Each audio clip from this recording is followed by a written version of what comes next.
greatest fights of all time, in every fight that's ever happened. But you look at those two separately, and you know, it wasn't their night tonight, and it wasn't an exciting fight. I would win against Anthony, but here I am with a broken jaw, learning the hard way. I'll heal.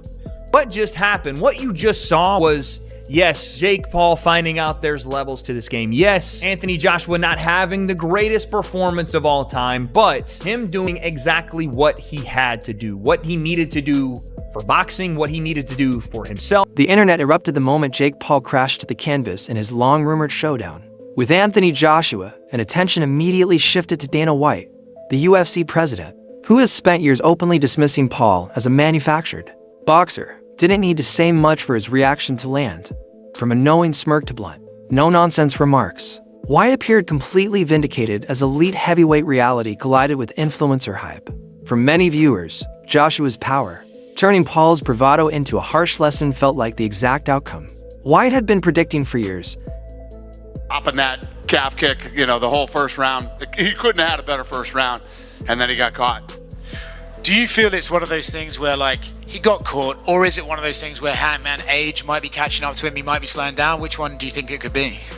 Now witnessed by millions in real time, since Anthony Joshua violently stopped Jake Paul in the 6th round of their heavyweight clash, sending him to the hospital with a broken jaw and multiple fractures. The combat sports world has been non-stop in its reaction. Paul's injuries were serious enough to require surgery, including titanium. Thinking, for my own credibility, I've got to knock you out, but I've got to try and knock you out where I'm not hurting you as much as what I could if I unleashed. Yeah. And with the punch you said that he landed, it's not his best punch, it's his most powerful punch, right? Yeah. And he's shattered his jaw in 2 places, right? So Anthony Joshua gets his 70 million, whatever it is. But I think he's sitting there thinking, thank God for that. Thank God. On a human level, I've come out, all right, I've sort of, not reputation, but I haven't hurt him as bad as what I could have. There should be an awful amount of people breathing a massive sigh of relief. Anybody that put that fight together, athletic commissions, like you said. It wasn't a fight. No, it wasn't at all. Like you said, it was a prize Yes. fight. It was an event. If Anthony damages him, he's got to live with that for the rest of his life. Absolutely. That's a lot of stress to deal with, you know what I mean? So I'm sure he's bleeding in the side of relief.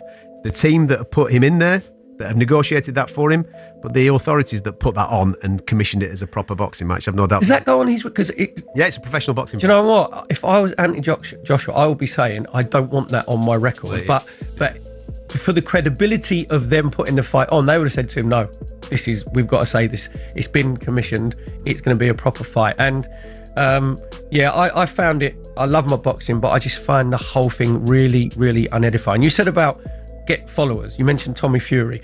Tommy Fury is nowhere near his level of getting like a British title fight or whatever. Nowhere near. So it's basically he's like... Beat Jake Paul. Well, beat Jake Paul. But so but what I'm saying is that 100. I stand by that, and I think Tommy would admit that. You know what I mean? To become a British champion is a very prestigious thing to do, and I think he would struggle to do that. But I think when I was reading, he got 5.6 or. Medical scans confirmed that his jaw was broken into separate places, a severe injury commonly referred to as a double fracture.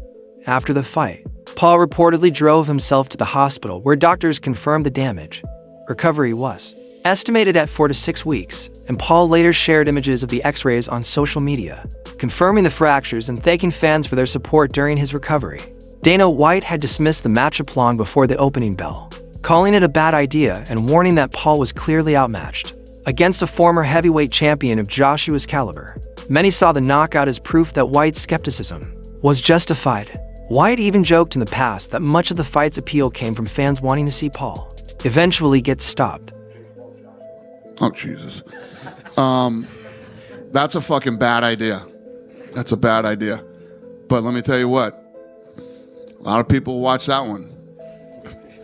Will you watch it? Sure. You know what everybody's tuning in for on that one. I think everybody's going to... Analysts have since described the entire build-up as a Tom and Jerry-style spectacle, arguing that the ending was inevitable from the moment the fight was announced.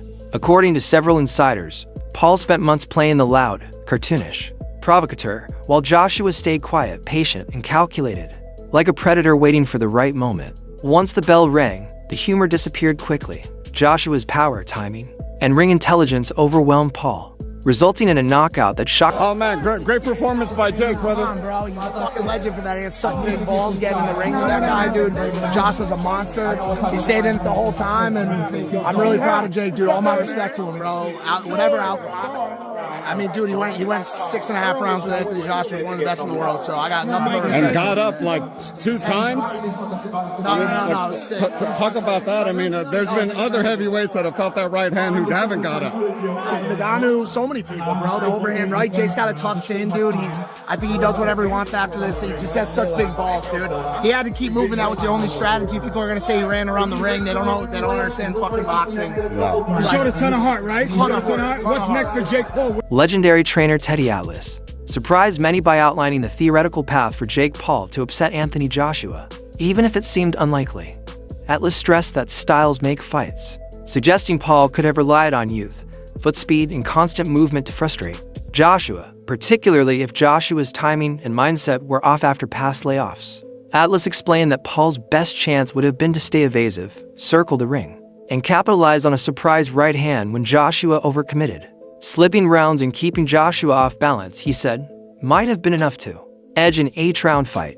It wouldn't have been pretty, but Atlas believed a survival-based strategy was Paul's. I want to talk about news that broke out, and it's someone that you've already shown respect to, and I've asked you these questions before about Jake Paul. We had a surprise announcement just the other day about him and Anthony Joshua.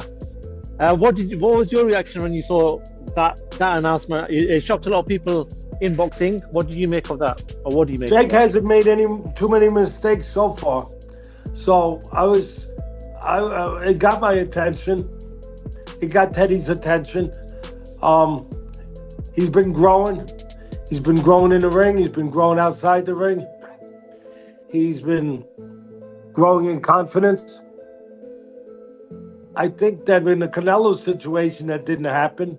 He was ready to do that. I think if anything else, if nothing else, he's showing you that he truly is believing in himself. And that, he's been a work in progress. He still is. And he's showing you, he's putting his money where his mouth is. Everyone's calling for him to do this, to do that. And, he's always had the advantage with guys that weren't real fighters. They were fighters, they were older fighters, they were MMA fighters, they were this, they were that. They were smaller, they were older. Now he's taking a guy that's bigger, older, but bigger. A real, can't debate if he's a fighter. 2-time heavyweight champ.